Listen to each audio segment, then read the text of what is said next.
Bonjour et bienvenue sur Homo Ludens, le podcast qui libère le potentiel du jeu. Dans chaque épisode, un acteur du monde du jeu témoigne des bénéfices du jeu dans son domaine d'activité. Aujourd'hui, j'accueille Farid Ben Salem. Farid est un touche-à-tout du jeu. Dans cet épisode, on parle des différents types de jeux, mais aussi de l'évolution des usages du jeu et des joueurs, ainsi que de sa vision concernant les jeux de demain. Bonne écoute!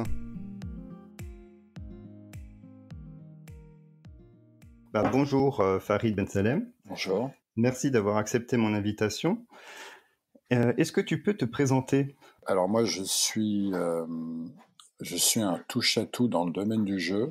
Donc je ne travaille que dans le domaine du jeu et un peu à tous les niveaux. Donc je crée des jeux, que ce soit des jeux de plateau, des jeux de rôle ou des jeux vidéo, ou même des jeux hybrides qui mélangent jeux vidéo et jeux de plateau. J'ai écrit des articles, j'ai même animé une émission sur les jeux, alors plutôt les jeux de table, les jeux de société chez PokerStar. Une émission qui durait 3 heures en direct et j'ai reçu tout le petit grand monde du jeu, donc c'est comme ça que je connais tout le monde. C'était assez rigolo, on testait des jeux en direct et puis l'objectif c'était que je m'efface et que les personnes présentes, qui étaient soit des auteurs de jeux, des illustrateurs, des éditeurs, des distributeurs, des ludothécaires, se découvrent, se présentent et que les gens découvrent un peu l'envers du jeu. Qu'est-ce qu'il y a ? Je travaille beaucoup avec des entreprises qui veulent du jeu. Alors du jeu au sein de l'entreprise, intra-entreprise, donc ce qu'on appelle maintenant un terme que je détestais il y a quelques années, mais que j'utilise beaucoup maintenant, qui est la gamification. Alors, par contre, j'emploie pas du tout serious game parce que je trouve que c'est très galvaudé et que c'est pour cacher certaines choses. Bref, on pourra en reparler. Et donc, beaucoup d'entreprises qui veulent des jeux pour de la formation, pour du team building, la cohésion d'équipe, pour de la communication, du marketing, différentes choses. Et sinon, j'ai enseigné l'escrime, qui est pour moi le jeu des jeux, pendant très longtemps, et que je gamifiais d'ailleurs avec les petits. Donc, du coup, j'étais sûr de garder mes licenciés d'une année à l'autre, ou presque. Et puis voilà, j'ai fait beaucoup de management avant, de gestion, etc., qui me sert beaucoup aujourd'hui. Et puis j'enseigne beaucoup ce qui est game design, jeux sur table, beaucoup jeux de plateau, jeux de rôle, escape game, livre dont vous êtes le héros, un peu jeux vidéo, et dans les grandes écoles et universités. Je crois que j'ai fait à peu près le tour, j'ai dû oublier des trucs, mais Ouais, c'est déjà pas j'ai mal. j'ai lancé le sport de combat au sabre laser il y a 3 ans, en France, en créant une académie, en mettant en place les bases, etc. Et c'est aujourd'hui reconnu par la Fédération française d'escrime, d'ailleurs. D'accord. Et pourquoi Voilà. alors est-ce que tu appelles ça le jeu des jeux, l'escrime? Parce que c'est un affrontement 1 contre 1. Alors ça peut être aussi équipe contre équipe, 3 contre 3 ou 4 contre 4 avec un remplaçant.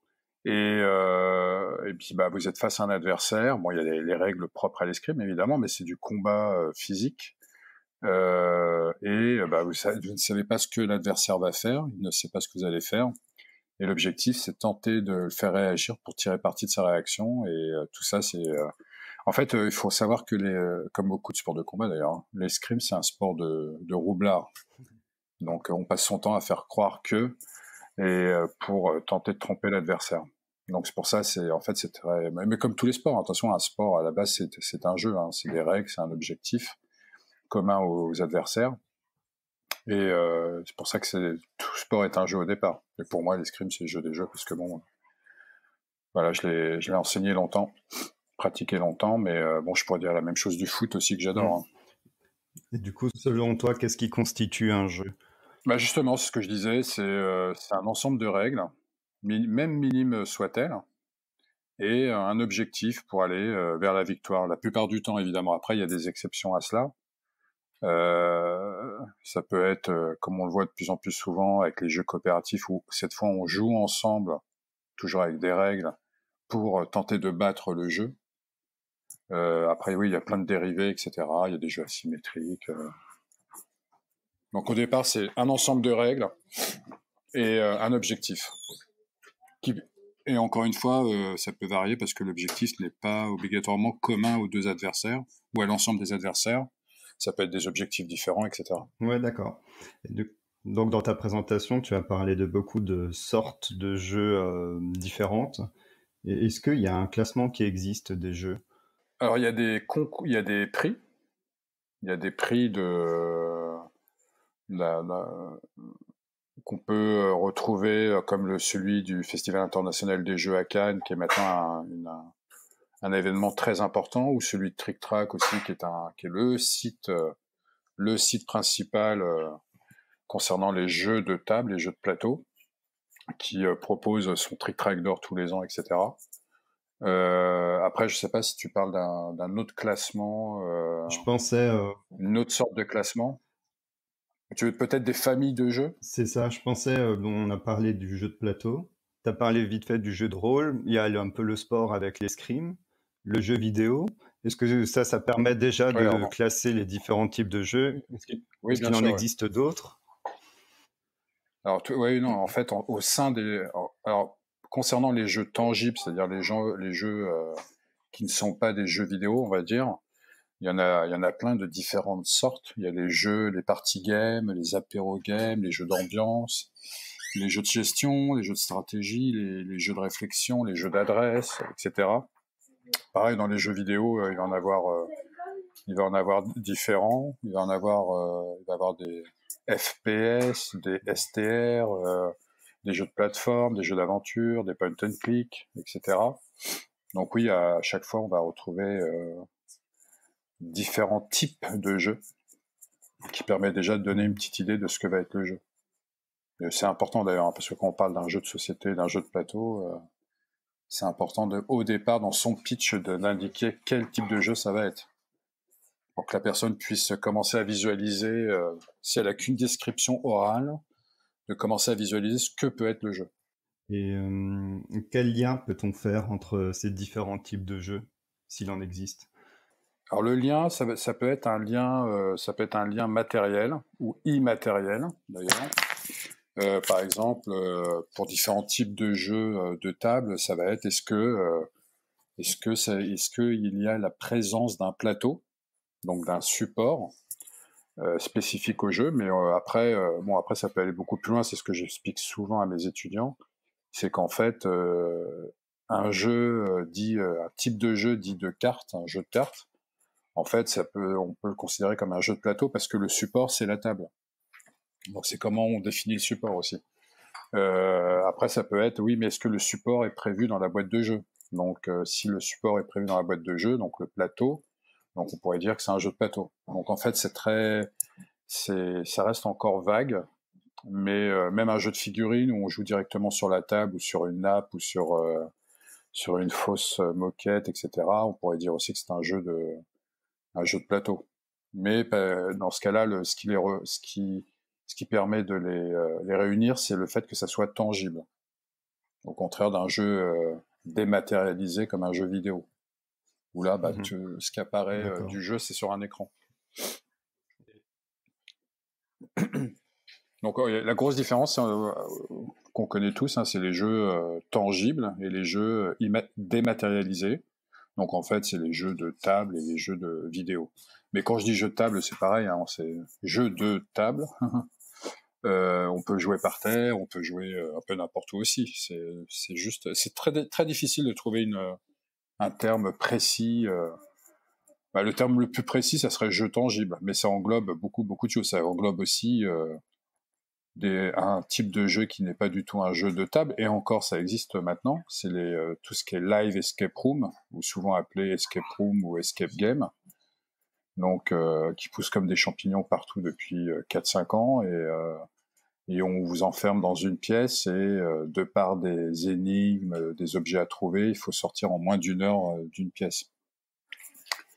Ça, c'est un jeu tangible, mais qui se passe pas autour d'une table. Mais maintenant, on a des dérivés sous forme de jeux de cartes, de jeux de plateau, qui reproduit ce type de jeu. Donc en fait, à chaque fois, ça tourne en rond. Mais c'est la même chose avec les jeux vidéo aussi, hein, la relation entre les jeux vidéo et les jeux tangibles. En fait, c'est une longue histoire d'amour, entre guillemets, et en fait, les jeux de vidéo se sont beaucoup inspirés des jeux tangibles, et surtout au départ, C'est pour ça, pour moi, c'est une grosse référence de Donjons et Dragons, donc le premier jeu de rôle commercialisé. Oui, il y a différents jeux de rôle qui ont existé avant, qui étaient plus ou moins des jeux de rôle. Il paraît que ça existe depuis très longtemps, en fait, mais sûrement d'ailleurs, hein. Donjons et Dragons a permis très vite d'aller plus loin dans la création, et surtout dans la création de jeux vidéo. Et on peut presque dire que les premiers jeux vidéo existent grâce à Donjons et Dragons, parce que c'était des étudiants dans les années 70 à l'université, parce que à l'époque, il y avait des ordinateurs seulement dans les universités ou dans les grandes entreprises, et qu'on commençait en jouant à Donjons et Dragons en disant, bah tiens, ça doit être facile à reproduire sur un ordinateur, évidemment sous forme textuelle, sans graphisme. Donc c'était des jeux d'aventure textuels.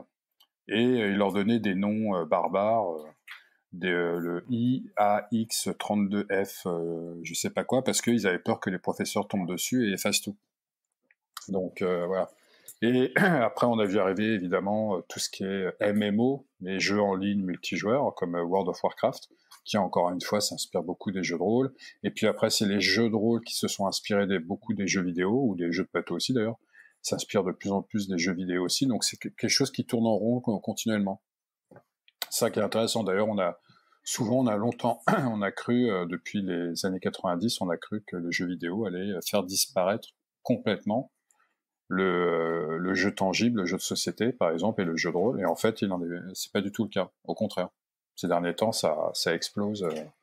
Et le plus étonnant, c'est le jeu de rôle qui revient en force depuis 5 ans et qui, maintenant, se démocratise dans tous les sens. Et c'est marrant parce que moi, quand j'écrivais des articles dans les magazines, où comme j'interviens beaucoup sur les réseaux sociaux, moi, j'avais prévu le retour du jeu de rôle. Et à l'époque, beaucoup de gens disaient, mais non, mais n'importe quoi, les jeux de rôle, c'est trop difficile, c'est pas accessible, ça marchera jamais. En fait, bah voilà, maintenant on en est à des personnes, des millions de personnes qui regardent des parties de jeux de rôle en direct, donc des gars et des nénettes assis autour d'une table, non mais assis autour d'une table, quoi, en train de jouer. Et ça, avant, on n'aurait jamais imaginé. Ils sont en train de regarder ça en streaming sur Twitch, etc.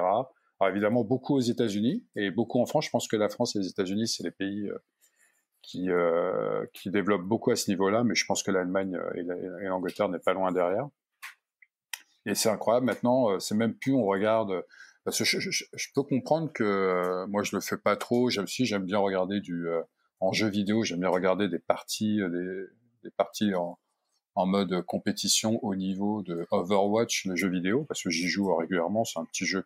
Pour moi, c'est un jeu casual qui me permet un peu de penser à autre chose. Et j'aime bien regarder les parties pour voir comment ça se passe techniquement, tactiquement. Et je comprends que les gens regardent, parce que c'est comme regarder du foot, en fait, hein, ou un autre sport, quand on connaît le fonctionnement. Et là, par contre, on voit des personnes quand même. Non, mais c'est incroyable, hein, des gens qui sont assis autour d'une table en train de jouer à un jeu de rôle. C'est incroyable. Moi, j'ai fait psychologie du travail au CNAM à Paris.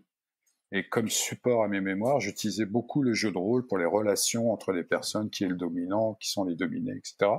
Et je me filmais avec mes potes, et c'était juste la mort, quoi. Quand on se regardait, on regardait la vidéo, il se passait rien. Alors qu'aujourd'hui, il y a millions de personnes qui regardent des trucs comme ça. Bon, il y a des personnes, évidemment des joueurs et des maîtres de jeu qui sont très très forts, qui sont des acteurs. Et puis maintenant, il y a de plus en plus de personnalités, qui arrivent à des tables de jeux de rôle et qui mettent l'ambiance et qui font marrer tout le monde, quoi. Donc il y a beaucoup de choses qui changent dans le jeu là. Est-ce que pour ceux qui savent pas ce que c'est, est-ce qu'on peut expliquer rapidement ce que c'est le jeu de rôle ? Alors le jeu de rôle, c'est un jeu, c'est la quintessence du jeu. Là, je commence direct comme ça pour qu'on puisse pas comprendre. Le jeu de rôle, c'est un jeu asymétrique. Vous avez alors moi maintenant, les maîtres de jeu, je les vois plus comme des animateurs. En fait, je pense que ça a toujours été le cas. C'est un animateur qui propose à des personnes, à des joueurs, de passer un bon moment, de vivre une aventure, en fait. Quel que soit le domaine ou le monde dans lequel les personnages des joueurs vont évoluer. Et c'est une aventure entre joueurs, entre potes, ou de personnes qui se connaissent pas. D'ailleurs, ça permet de faire connaissance, c'est très bien. Le jeu de rôle, c'est parfait pour ça. C'est pour ça que c'est peut-être le jeu le plus social, le plus sociétal. Et ça permet de vivre un bon moment, une aventure, tenter de résoudre une aventure à plusieurs. Donc un jeu de rôle, c'est souvent de l'enquête, des courses-poursuites, de la baston, comme on peut trouver dans les films. Un peu tout type de films. Donc ça peut être, on peut jouer des hommes préhistoriques, on peut jouer des agents secrets dans un monde contemporain, on peut jouer des space marines de l'espace. C'est un peu redondant ce que je viens de dire. Des magiciens, des guerriers, des barbares, des voleurs dans un monde médiéval fantastique, un peu à la Seigneur des Anneaux. Et je dis que c'est la quintessence des jeux parce qu'en fait, le jeu de rôle permet de reproduire en fait toutes les situations, déjà de la vie réelle, mais aussi d'un monde imaginaire. Et pour les autres jeux, pour un jeu de plateau, c'est beaucoup plus difficile parce qu'un jeu de plateau, en fait, très vite, c'est une abstraction du temps et de la vie réelle parce qu'on doit découper le temps en tours, souvent, la plupart du temps. Et évidemment, donc là, il y a des règles bien précises. On est limité dans ce qu'on peut faire. Pareil avec un jeu vidéo. Donc les jeux vidéo, comme je disais tout à l'heure, qui tentent de reproduire ce qu'on peut faire dans un jeu de rôle. Et évidemment, on est très vite limité par la technique. Parce qu'évidemment, une application comme World of Warcraft d'ailleurs, ou d'autres plus connus, dès que vous êtes face à une situation, tout ne peut pas être reproduit et un joueur ne peut pas faire tout ce qu'il veut parce qu'on est limité techniquement par la technologie de l'ordinateur et de l'application parce que on pourrait faire un jeu qui permet de tout reproduire comme dans la vie réelle. Par exemple, je suis poursuivi par un ours que je viens d'embêter dans World of Warcraft. En fait, au lieu de continuer à courir bêtement jusqu'à ce qu'il me lâche, je peux pas monter à l'arbre. Je peux pas monter à l'arbre pour qu'il me laisse tranquille, etc. Parce que techniquement, c'est pas prévu dans l'ordinateur. Il y a des jeux qui peuvent le prévoir, mais ça veut dire que il y a beaucoup de temps homme, de ressources humaines qui ont passé du temps dessus. Évidemment, alors j'exagère un peu, mais c'est pour l'exemple. Du coup, c'est un jeu qui va coûter très très très cher et qui va prendre beaucoup de temps et qui va avoir un volume technique très important et je suis pas sûr que ça va sortir un jour, hein. Peut-être dans un futur très lointain. Et c'est un jeu qui coûtera cher, donc de toute façon, ça va pas intéresser beaucoup de monde. Donc c'est pour ça que le jeu de rôle, je dis que c'est la quintessence du jeu parce qu'on peut tout reproduire. Et c'est pour ça aussi que la CIA aujourd'hui, qui utilisait beaucoup de jeux vidéo pour reproduire certaines choses, pour simuler en tout cas, en prévision de situations, de missions, etc. ou autres, maintenant utilise beaucoup le jeu de plateau pour les aspects gestion et stratégie et le jeu de rôle pour les aspects opérationnels sur le terrain, etc. Okay. On en a parlé un petit peu. Est-ce qu'il y a des mécanismes que l'on retrouve dans les différents types de jeux dont on a parlé tout à l'heure? Des mécanismes communs? Les mécaniques de jeu qu'on peut retrouver dans un jeu vidéo, dans un jeu tangible? Alors, en fait, l'intérêt d'un jeu vidéo, un peu comme dans un jeu de rôle, c'est qu'on peut, et en fonction des moyens qu'on a, des ressources qu'on a, on peut simuler un peu la vie réelle, le temps réel. C'est-à-dire qu'on peut passer en mode pas en tour par tour, comme dans un jeu de société, où on joue chacun son tour avec des règles bien définies, etc. Du coup, ça peut, pour certaines choses, ça peut un peu se rapprocher de ce qu'est le jeu de rôle. Et encore, le jeu de rôle, à un moment donné, évidemment, quand on est dans une situation de stress tendu, donc par exemple une course-poursuite, évidemment, à un moment donné, c'est souvent le cas dans la plupart des jeux, on va passer dans un mode abstrait, dans un mode de découpage du temps, donc au tour par tour, où le maître de jeu va demander à chaque joueur, chacun son tour, alors qu'est-ce que tu fais toi pour les 10 prochaines secondes du temps de jeu, etc., etc., parce que il faut que en fait les protagonistes que gère le maître de jeu, donc ça peut être ce qu'on appelle les personnages non joueurs, c'est souvent les adversaires des joueurs, les méchants de l'histoire. Il faut aussi qu'ils puissent intervenir aussi pendant que les joueurs interviennent aussi. Donc on est obligé de découper le temps de façon abstraite à un moment donné. Sinon, ce qui est souvent maintenant, de plus en plus aussi, ce qu'on retrouve, c'est la dématérialisation de jeux tangibles, donc souvent de jeux de plateau, et des jeux très connus, on va les retrouver en jeux vidéo. Alors c'est très souvent exactement les mêmes règles, mais des fois, on va s'adapter au support informatique, au support électronique, parce que on va essayer de trouver des éléments qui font que alors on a une machine qui est capable de faire des milliards de calculs à la seconde. Si on met le Monopoly dessus, est-ce qu'il y a vraiment un intérêt à ce qu'on reproduise exactement ce qui se passe autour d'une table avec 4 joueurs? Est-ce qu'on ne pourrait pas rajouter certaines choses, etc., en utilisant cette puissance de calcul? Alors déjà, on peut utiliser cette puissance de calcul en créant une intelligence artificielle qui va jouer contre le ou les joueurs. Parce qu'un gars qui a envie de jouer au Monopoly, qui adore ça existe, hein, il peut, sur son smartphone, un smartphone c'est l'équivalent d'un ordinateur maintenant, il peut jouer tout seul avec une application Monopoly et contre une intelligence artificielle qui va s'adapter à son niveau, ou c'est lui qui va choisir le niveau, etc. Après, et inversement, il y a maintenant de plus en plus des jeux de plateau qui s'inspirent directement de jeux vidéo connus. Et là, évidemment, bien sûr, vu que, alors c'est souvent des jeux d'action où le passage du temps qui est plutôt réel dans les jeux vidéo. Alors, quand on le passe en jeu de plateau, bah là, du coup, comme je disais tout à l'heure, on rentre dans l'abstraction. On est obligé de découper le temps.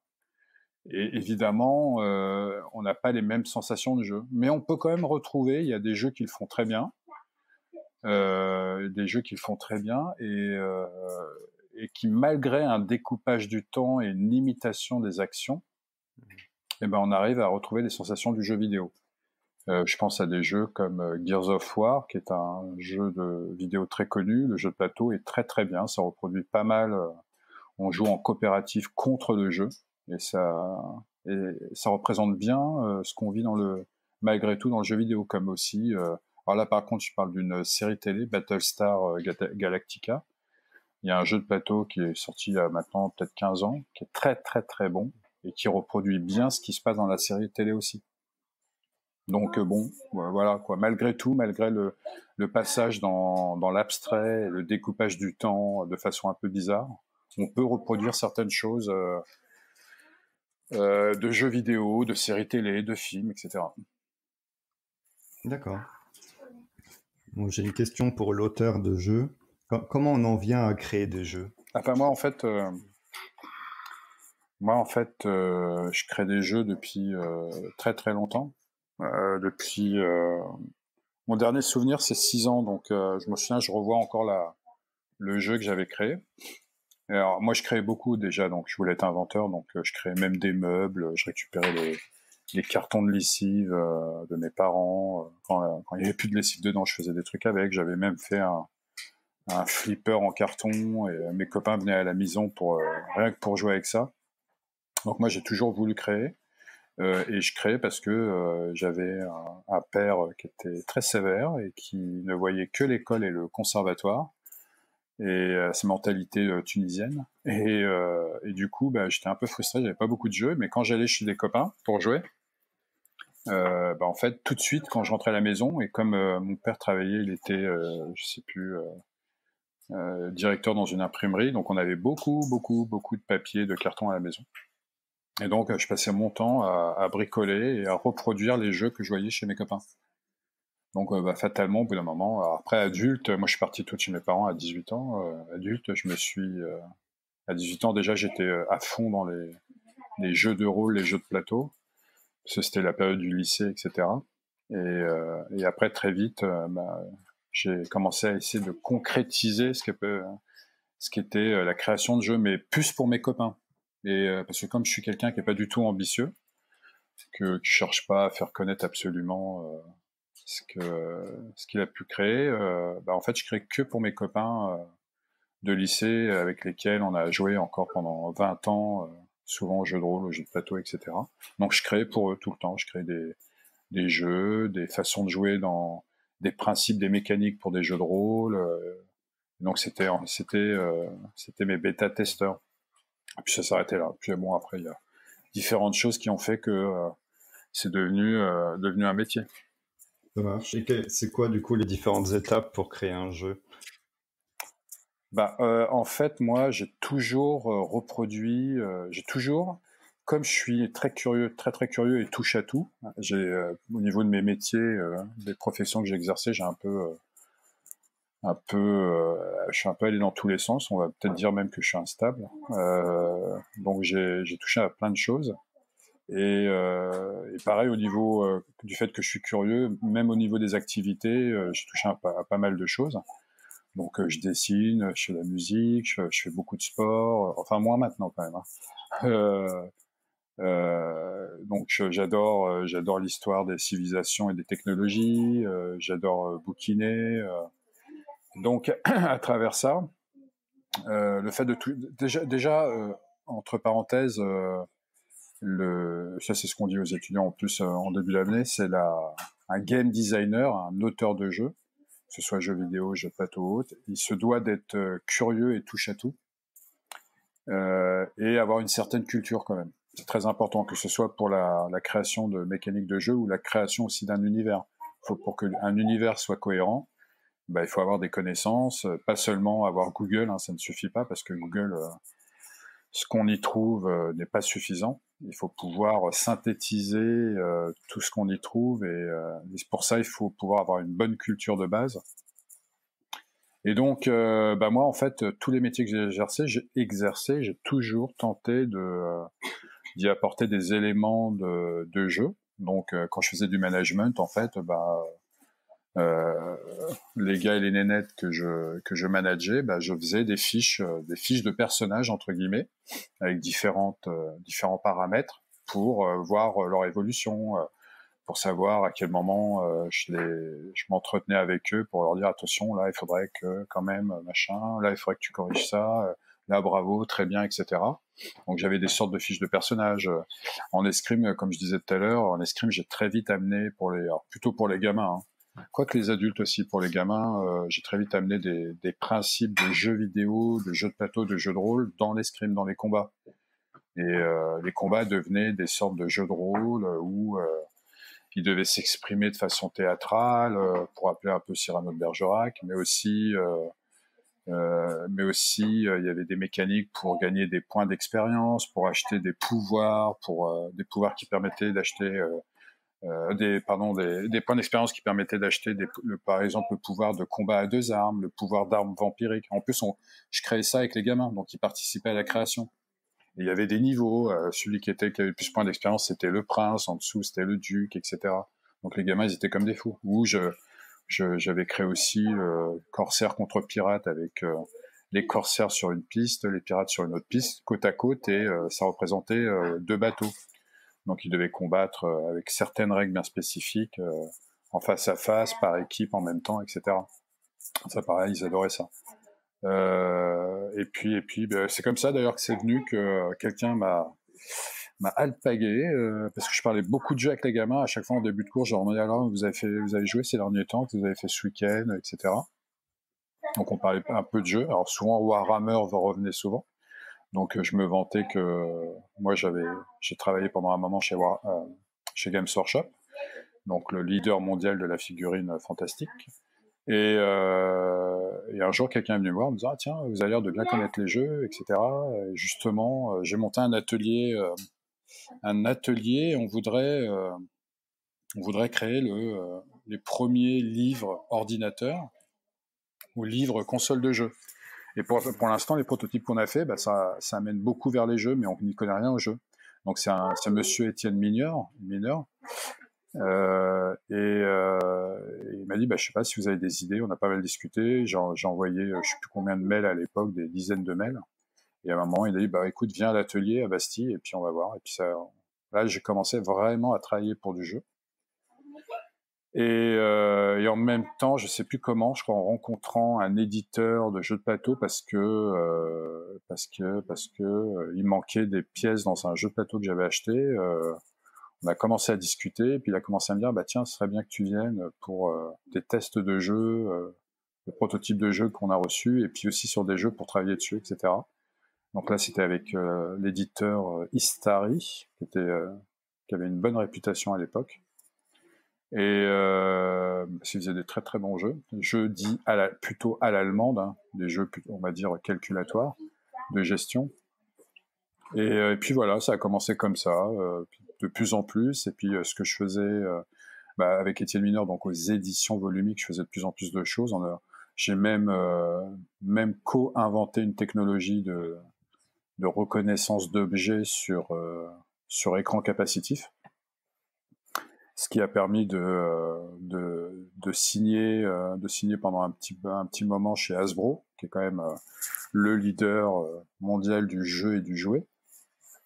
Et parce qu'ils utilisaient notre techno, on a fait un autre jeu à nous aussi avec la techno que Hasbro a bien voulu développer, même s'ils voulaient pas au départ, parce que ils voulaient notre techno pour Monopoly, Bataille Navale, des brands, des marques très connues aujourd'hui. Monopoly étant le jeu le plus joué au monde. La Bataille Navale doit être aussi un des jeux les plus joués au monde. Et donc voilà, ça a commencé comme ça, et puis ça a permis de me faire connaître, et puis on a commencé à me demander un peu dans tous les sens d'aider à travailler sur des jeux, à travailler dans des magazines, à écrire des articles, etc. Ok.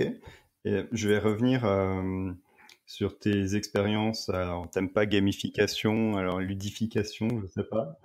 Si. Non, maintenant, Ça va, gamification, d'accord. j'utilise beaucoup. C'était il y a quelques années. Quelques années, j'étais contre le mot, et en fait, on m'a même, à un moment donné, en grande école universitaire, on m'a dit, tiens, ce serait bien que tu donnes des cours de gamification. Puis à force, c'est venu tout seul. Donc ça, je l'emploie sans problème. Non, c'est Serious Game avec lequel j'ai du mal, parce que Serious Game, jeu sérieux, c'est bon, ça me fait un peu rire, c'est un peu galvaudé comme terme. On fait des jeux, mais attention, hein, comme c'est pour la société, l'entreprise, c'est sérieux. Hein, Mais attention. justement, Donc c'est pour ça, c'est juste est-ce qu'il y ça. a des... Comment c'est reçu par les professionnels lorsque tu l'utilisais en management, ou je sais pas si tu fais des interventions dans les entreprises? Alors moi, quand je faisais du management, je le faisais entre guillemets que pour moi, de façon discrète. Donc j'en parlais pas particulièrement. Il y avait qu'à l'escrime que ça se voyait, évidemment. Mais et là aujourd'hui, maintenant on vient me chercher sur les réseaux sociaux, sur Facebook, sur LinkedIn. On va me dire, tiens, j'ai vu votre profil, j'ai vu les posts que vous avez. Les, les réseaux sociaux, c'est un Facebook, LinkedIn, etc. Ce sont des très bons outils professionnels. Pour moi, ça me permet de communiquer sur ce que je fais. Et du coup, c'est comme ça souvent que je suis interpellé pour des demandes. Oui, bonjour, nous sommes un cabinet de formation. On voudrait un peu renouveler notre offre justement en proposition de formation, etc. On pense beaucoup au jeu parce que ça commence à bien se démocratiser, à rentrer dans la vie professionnelle, etc. On voudrait vous rencontrer, réfléchir à des solutions, etc. Donc ça arrive souvent comme ça. J'ai eu et ça c'est vraiment à tous les niveaux. Hein. J'ai bossé avec la DGSE, donc le service de nos espions à l'étranger. Alors pour quelque chose qui est pas du tout sexy, hein, c'est pour en fait au niveau du service des achats, service financier, et c'était pour faire un jeu pour les employés pour qu'ils puissent se former et simuler des situations par rapport au marché public. Donc voilà, un truc pas du tout sexy. Et comme le gars qui a initié ça, qui est le directeur financier de la DGSE, qui est un petit malin, il s'est dit, bah tiens, comme c'est quelque chose de générique, qui concerne tout le monde, toutes les sociétés, toutes les collectivités locales, on va en faire un jeu générique. Alors ce sont les employés qui l'ont fait, moi j'étais là juste en conseil. Et puis il a eu raison, parce qu'en fait, c'est quelque chose qu'on peut utiliser partout. Et on a même participé à quelque chose que je connaissais pas, moi, au trophée des achats, qui est quelque chose qui a lieu tous les ans, où c'est des grosses sociétés qui présentent leur innovation en termes en termes financiers, en termes des achats, services financiers. Donc vous allez avoir des sociétés comme Total, comme Air France, comme France Télévisions, etc. Et puis la DGSE, au sein du ministère des Armées, a présenté ce jeu et c'est nous qui avons gagné le premier prix. Et du coup, ça a fait beaucoup de pubs. Donc il y a beaucoup de sociétés qui veulent avoir ce jeu, donc ça peut être des entreprises, des collectivités locales, etc. Donc ça c'est déjà SE. À la CNCF, on m'a proposé de faire du conseil ou voire de créer des jeux pour la formation des conducteurs de train en Île-de-France. Parce que c'est une formation, quand vous avez 18 ans et le bac, qui en un an vous propose d'être conducteur de train, sauf que conducteur de train, comme on le sait, c'est extrêmement difficile parce qu'on peut avoir, vous pouvez avoir en heure de rush 1000 personnes derrière vous, et en cas de crise, de situation de crise, il va falloir gérer tout ça. Et puis conduire un train, moi donc je suis allé à Gare du Nord discuter avec eux, tester leur simulateur de train. En fait, conduire un train, c'est pas du tout facile. Je pensais qu'il y avait juste un accélérateur, un décélérateur. En fait, il y a plein de boutons dans tous les sens, plein de leviers, etc. Et c'est très technique, très mécanique, très électrique aussi. Et les gars, ils ont une pile de manuels plus grande que ma main à apprendre en un an, et beaucoup de cours théoriques. Ils se sont aperçus en fait, il y avait beaucoup d'échecs. Et du coup, ils se sont dit, non, ça va pas parce que on investit de l'argent et au final, on garde pas beaucoup de gens, ou il n'y a pas beaucoup de gens qui restent à la fin de ces formations. Donc, il faut trouver d'autres solutions. Et c'est comme ça qu'ils m'ont contacté pour voir ce qu'on pouvait faire comme possibilité de jeu. Donc, ça peut être du jeu de plateau, du jeu vidéo, du jeu en réalité virtuelle, etc. Et pourquoi ils ont pensé à ça? C'est tout simplement pourquoi il y a la gamification aujourd'hui et pourquoi le jeu, on le retrouve partout. C'est que, ça c'est ma théorie, hein, c'est ce que j'indique souvent en table ronde, en conférence, etc. C'est quand tout simplement c'est le changement de génération qui fait ça. C'est que moi je fais partie de la première génération de gamers. Aujourd'hui j'ai 50 ans. Donc moi j'étais un gamin et un ado qui tentait de jouer à tout fin des années 70, début des années 80, qui connaissait les premiers ordinateurs aussi domestiques, donc les premiers jeux vidéo domestiques, outre les consoles de jeux. Et aussi, on découvrait les jeux de rôle, donc Donjons et Dragons et les autres. On découvrait les jeux de stratégie, les gros jeux de stratégie et de gestion. Et les générations passant, on trouve la catégorie gamer est de plus en plus grande à chaque génération. Et évidemment, aujourd'hui, on a beaucoup d'adultes qui continuent à jouer. Donc, j'ai des jeux de plateau, des jeux vidéo, des jeux de rôle, etc. Et qui transmettent à leurs enfants, à leurs neveux, mais qui transmettent aussi à leurs amis, à leurs collègues au travail. Il y en a qui jouent le midi au travail, qui jouent après le travail, ils restent dans les bureaux parce qu'ils ont du coup, ils peuvent avoir un endroit consacré, ça peut être la cafétéria, etc., etc. Et je pense que maintenant, on trouve des gamers dans toutes les couches de la société, dans toute situation professionnelle. Et les gamers, qui sont au départ des gamers, on va dire, domestiques, à un moment donné, dans leur réflexion, il y a certains aspects cognitifs qui font que, mais tiens, pourquoi on ne ferait pas du jeu au lieu de s'embêter à faire ça? Parce qu'on sait souvent en formation, on sait que même un adulte a une demi-heure d'attention active et puis après ça part, ça devient nébuleux, etc. Alors que le jeu permet, alors ça se fait pas comme ça, hein, bien évidemment, mais le jeu permet de garder l'attention sur une plus longue période et du coup même le jeu permet de créer des anecdotes, donc des souvenirs. Donc on se souvient mieux de ce qu'il faut en fait retenir, ce qu'il faut apprendre, etc. D'ailleurs, c'est ce que ça on le sait tous, hein, les enfants apprennent en jouant, même les animaux d'ailleurs. Mais ce qu'on souvent en France, on a fait très longtemps, on a dit oh là attention là t'as 6 ans, là tu vas rentrer à l'école, la vraie école. Maintenant pour apprendre c'est l'école. Les jeux après ça reste secondaire. Et maintenant, la mentalité commence à bien changer en France. Et à l'école, de plus en plus, on va utiliser le jeu, vraiment le jeu pur, même le jeu de société, hein, Et je pense aussi que ça, je le vois parce que moi j'ai 4 enfants, qu'il y a des initiatives personnelles de professeurs des écoles, donc de maîtresses et de maîtres, qui tout seuls dans leur coin vont avoir des initiatives ludiques propres à eux et faire jouer des enfants pour leur faire découvrir plein de choses. Mhm. Et toi-même, en tant qu'enseignant, tu utilises des mécaniques de jeu dans ton enseignement? Alors moi, c'est particulier parce que moi, je propose de créer des jeux.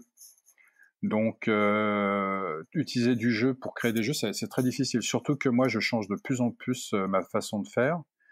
Au début, quand j'ai commencé à enseigner le jeu, alors surtout la création de jeux, hein, c'est ce qui est le plus important pour moi, parce que pour moi, la création, c'est le but ultime de la vie, hein, pour n'importe qui, mais ça peut être création, je sais pas, littéraire, création plastique, ça peut être n'importe quoi, hein, le principal, c'est de créer.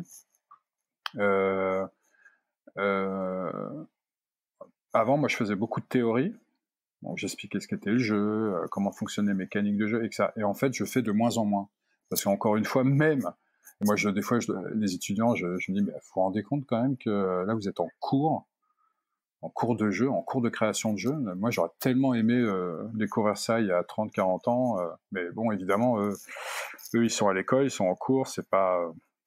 Alors, certains sont à fond, ils sont pas tous à fond, surtout surtout dans des cours où on n'est pas... C'est pas des cours qui amènent vers des professions du jeu vidéo. Donc, évidemment, on va trouver moins de personnes motivées. Et encore, hein, en général, à 80-90%, ils sont à fond. Parce que quand même, ils se disent, les jeux, c'est cool, surtout la création de jeux. Ça va leur servir en plus dans leur CV de mettre dans leur book un prototype de jeu. Donc maintenant, moi, je passe de plus en plus souvent, je fais très peu de théorie et très vite, je les pousse, je les mets dans le bain, dans la pratique. Parce qu'encore une fois, c'est souvent la pratique, hein, comme de jouer un jeu, dans la pratique qu'on retient. Parce que là, j'aurais beau leur balancer 15 000 théories de jeu, etc. Au final, il va pas en rester grand-chose. Donc je les mets tout de suite dans le bain, et moi mon objectif c'est de les pousser à créer, donc ils créent des jeux, qu'ils créent des prototypes de jeux, et que ils aient justement un appui, qu'ils aient quelque chose à montrer, à mettre dans leur CV, dans leur book, etc. Donc c'est ça aujourd'hui surtout mes cours. Et comment est-ce que tu imagines les jeux de demain, les futurs jeux? Alors les jeux de demain, encore une fois, on a cru que ce serait le jeu vidéo qui allait sortir son épingle du jeu et qu'il allait rester, qu'il n'y aurait rien d'autre. Et finalement, on s'aperçoit que bah, les jeux tangibles, hein, les jeux de société, les jeux de rôle sont bien présents, et de plus, il y a de plus en plus de joueurs. Donc c'est très difficile à dire de prévoir ce que va être le futur de jeu. Moi, j'ai bossé sur ce qui était considéré comme peut-être ce qui va être l'avenir du jeu, ce qui va peut-être l'être, c'est-à-dire des jeux hybrides qui mélangent jeux de plateau et jeux vidéo. Et je bosse encore dessus d'ailleurs. On voit aussi beaucoup les jeux avec la réalité augmentée ou euh, la réalité virtuelle, ou ce qu'on appelle aussi la réalité mixte maintenant, qui mélange un peu les deux. Qui arrivent aussi beaucoup, qui ne sont plus un gadget. Moi, cette année, j'ai récupéré une solution de VR, de réalité virtuelle avec l'Oculus, et avoir ça à la maison, en fait, ça change beaucoup la donne. En fait, il y a vraiment des vrais jeux qui existent en VR, et c'est pas juste du gadget ou de l'expérience. Donc là, il peut se passer pas mal de choses, pas mal de choses. Et alors, je pense que l'avenir, c'est super, très très important, c'est des jeux tangibles, des jeux qui permettent de se retrouver autour d'une table, donc des jeux avec un fort aspect sociétal, où on se retrouve, où les sourires, les clins d'œil, les regards sont hyper importants, surtout dans le processus de jeu. Mais aussi, il va y avoir beaucoup de présence de technologie. Là, on voit, encore une fois, avec des jeux hybrides qui vont utiliser nos smartphones, nos tablettes, Google Home avec l'aspect sonore. Il y a beaucoup de choses qui se préparent quand même, donc un appui technologique au niveau des jeux hybrides. Ouais. Et Qu'est-ce que tu as comme retour de la part des joueurs par rapport à cette utilisation de ces supports, smartphones, tablettes, etc. Ouais, alors il y en a qui sont hyper réfractaires, qui vont dire non, non, mais moi le jeu c'est du carton, c'est du papier. Bon, ok, d'accord si tu veux, mais sinon il y a beaucoup, ça enthousiasme beaucoup de monde. Ça enthousiasme beaucoup, beaucoup de monde. Ça depuis que moi je bosse dessus, ça fait un peu moins de 10 ans. Parce que ça, il y a quelque chose de magique, hein, de magique, pardon. Parce que avec la technologie, on peut et vraiment ajouter de la magie. Nous, quand on a lancé notre techno où on posait une figurine sur une tablette, à l'époque c'était l'iPad, sur une tablette, et que la figurine était reconnue par l'iPad, et qu'en plus de ça, l'iPad reconnaissait l'orientation et le déplacement de la figurine. Même aujourd'hui, quand je le montre, d'ailleurs je l'ai montré, là j'étais au Bahreïn il y a, je sais plus, il y a un mois, parce qu'ils veulent développer ils sont à fond dans le développement du jeu dans le Moyen-Orient. Même maintenant, quand je montre ça, c'est considéré entre guillemets comme de la magie. Donc avec la techno, même pour des jeux tangibles, on peut faire quelque chose. Donc moi, je suis pour à fond l'emploi de la techno, surtout si c'est pour jouer à plusieurs autour d'une table et que l'aspect social est très présent. Ok. Mais il faut pas croire, hein, je suis à fond, j'adore les jeux vidéo, hein, jouer tout seul sur mon ordi, j'adore ça aussi. Hein. Ok, ça marche. J'ai lu que ton souhait, c'est de faire jouer le plus grand nombre de personnes. Comment est-ce qu'on peut y arriver? Alors, moi en fait, c'est mon credo depuis 10 ans.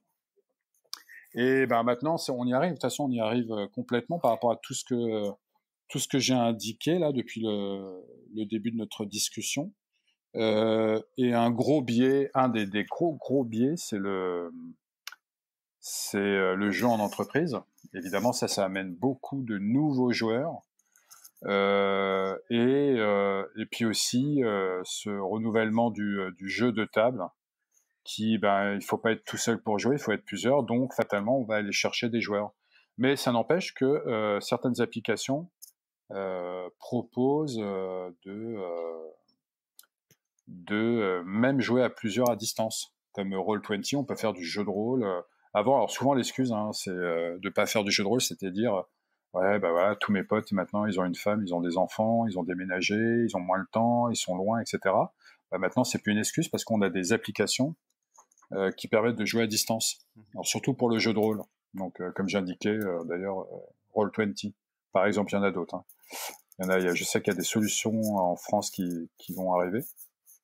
Donc, Roll20 est utilisé en France, hein, mais des solutions françaises. Donc, l'offre risque d'être pléthorique un jour. Donc, on peut jouer à distance sans problème aujourd'hui, grâce à la technologie. Donc, finalement, il y a rien qui empêche le fait que le jeu se développe, qu'il y ait de plus en plus de joueurs, etc. La mentalité est prête aussi à accepter. Ouais, en France, alors c'est ce que je dis moi, c'est qu'en France, on se germanise, on devient comme nos cousins germains, donc les Allemands qui sont, eux, depuis très longtemps, ils sont des joueurs, ils jouent beaucoup en famille, ils jouent beaucoup entre amis depuis très longtemps. D'ailleurs, l'Allemagne a été souvent une référence, hein, le prix le prix le plus reconnu, le plus fameux, c'est ce qu'on appelle le Spiel des Jahres, le jeu de l'année en Allemagne, qui a lieu tous les ans. Et il se dit qu'un jeu qui reçoit ce prix a des centaines de milliers de ventes assurées. Et maintenant, il y a de plus en plus de Français qui gagnent ce prix. Et d'ailleurs, les Français sont de plus en plus présents en Allemagne, d'ailleurs. Et beaucoup de jeux français. Le jeu français a une certaine réputation et une certaine qualité, que ça soit au niveau des mécaniques de jeu, mais aussi très important au niveau de l'aspect esthétique des illustrations. On a de très très bons et de très grands illustrateurs en France. Bon, c'est un peu une tradition dans le domaine art plastique. Et aussi en Allemagne, ils ont le Spiel, donc une manifestation annuelle qui a lieu à Essen en Allemagne, et qui est qui est vraiment la Mecque du jeu de société tous les ans, où là on va retrouver presque tous les éditeurs au monde qui vont là-bas. Et d'ailleurs maintenant on commence à trouver des des éditeurs d'Extrême-Orient, du Moyen-Orient, donc d'un peu partout maintenant, donc des Brésiliens, de partout dans le monde. Ça, c'est extraordinaire. Hein. Bon, on arrive aux dernières questions. Y a-t-il un jeu que tu recommandes en particulier? Alors moi, je recommande un jeu, mais c'est un type de jeu en fait. C'est un type de jeu, c'est le jeu de rôle. Parce que comme je disais tout à l'heure, pour moi, le jeu de rôle, c'est la quintessence du jeu. Et surtout, je dis ça parce que le jeu de rôle, en fait, quand vous commencez à y jouer régulièrement, à vraiment vous y intéresser, voire à être maître de jeu, ou simplement joueur, le jeu de rôle pousse naturellement, c'est vraiment l'intérêt de ce jeu, de ce type de jeu, pousse naturellement à la création. Et encore une fois, pour moi, la création, c'est hyper important. Et le jeu peut être un biais, un support qui favorise la création. Donc, le jeu de rôle, il va pousser à la lecture, parce que très vite, alors souvent, les jeux de rôle, c'est quand même, c'est un bon bouquin qui fait plusieurs dizaines de pages, voire des centaines de pages, qui va décrire les différentes mécaniques du jeu. Et encore, on peut dire que l'aspect technique, l'aspect mécanique du jeu d'un jeu de rôle, ça peut être, même on peut le mettre en arrière-plan. Ce qui va être surtout important, c'est l'univers dans lequel on va évoluer dans le jeu de rôle. Et le bouquin de 300, 400 pages, ou ça peut être moins, hein, ça dépend de l'univers. En fait, ça va être surtout une description de l'univers. Et là, c'est fabuleux quand même, parce que on a des personnes qui ont bossé sur un univers qui peut être d'ailleurs complètement original, qui peut être tiré d'un film, d'un roman, comme Le Seigneur des Anneaux, encore une fois. Qui peut être tiré d'une série télé. Et en fait, quand on voit le travail qu'il y a derrière sur la synthèse de l'univers, c'est quand même fabuleux. Et c'est ce qui prend le plus de temps en plus. Hein. Vraiment, le système de jeu, à mon avis, ça reste à ce niveau-là secondaire. Donc, quand on commence à s'y intéresser, quand on commence à s'intéresser à l'univers, à un moment donné, on se dit, tiens, le jeu qui est tiré du Seigneur des Anneaux, tiens, mais je vais peut-être quand même lire les bouquins. Et puis, qui dit lecture dit écriture. Puis à un moment donné, on a envie d'écrire ces scénarios, un scénario pour faire jouer ses joueurs. Donc, créer différentes situations pour une partie, pour un soir, pour les joueurs qui incarnent. Il y en a un qui va incarner un nain guerrier, l'autre un elfe magicien, un autre un humain soigneur, je sais pas. Et très vite, on a envie de créer ses propres scénarios, donc de l'écriture, de la création, et voire créer son jeu de rôle. C'est pour ça que pour moi, le jeu de rôle est très très important. Et je pense ou j'estime que le jeu de rôle doit devenir une matière à l'école. C'est tellement riche, c'est tellement littéraire et mathématique aussi par rapport au système de jeu. Et ça peut être aussi, parce que quand vous créez un univers, vous êtes obligé de vous intéresser à comment fonctionne, pour que ça soit cohérent, encore une fois, comment l'histoire, la géographie, la faune, la flore, l'économie, etc., etc. On est obligé de s'intéresser à tout. Donc, je parle de notre monde à nous, et de voir comment ça fonctionne pour créer quelque chose qui est à peu près cohérent. Ok. Si on veut en savoir plus sur toi et sur ton travail, où peut-on te trouver? Sur les réseaux sociaux, c'est là où on me contacte le plus. Hein. Facebook est un très très bon outil pour ça, aussi bien pour que je fasse mon commercial et parler de ce que je fais, que pour me contacter. Alors moi j'ai souvent, presque toutes les semaines, j'ai des demandes de contact pour oui voilà, je travaille là-dessus, oui, avec des amis, on a envie de monter une société pour créer tel type de jeu, mais on n'y connaît rien, est-ce qu'on peut vous rencontrer? Donc toutes les semaines j'ai des demandes de ce genre. Et puis après, évidemment, j'ai des professionnels qui, soit des éditeurs ou des gens qui travaillent, qui ont besoin de développer leur communication, développer la cohésion d'équipe au sein de leur entreprise, etc., etc. Ça marche. Donc Facebook, Twitter. Et ouais, Facebook, LinkedIn, Twitter. Super. Merci Farid Ben Salem. Merci Mathieu. À bientôt. Merci d'avoir écouté jusqu'au bout. Si vous avez aimé, abonnez-vous sur votre plateforme de podcast préférée. À dans 2 semaines pour un nouvel épisode.